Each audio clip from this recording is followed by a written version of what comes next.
السلام عليكم ورحمة الله وبركاته. بسم الله الرحمن الرحيم.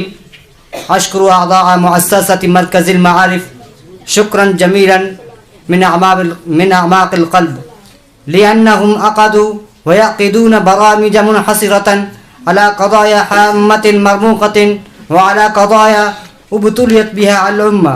من تلك القضايا قضية فلسطين. قضية فلسطين قضية بارزة، وهي قضية كل مسلم يعيش في هذا العالم. القدس والشيء المنوط بها يسكنان في قلوبنا. على كل حال، حضرت أمامكم لأنشد بعض الأبيات، ألتمس منكم أن تصغوا إلي آذانكم.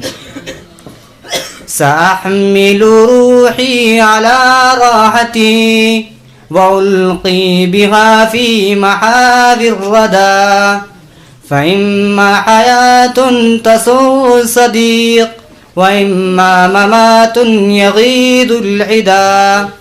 ونفس الشريف لها غايتان، ورود المنايا ونيل المنى.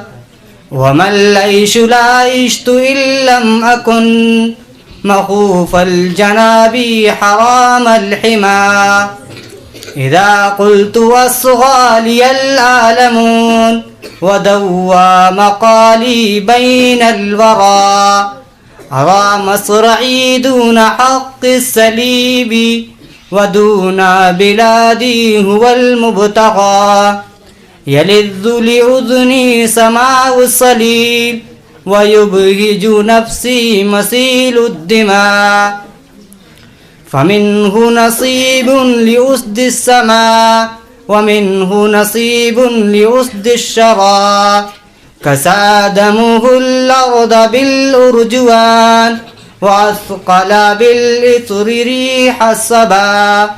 وعفر منه بغي الجبين ولكن عفارا يزيد البغى. وبان على شفتيه ابتسام معانيه هزء بهذا الدنا.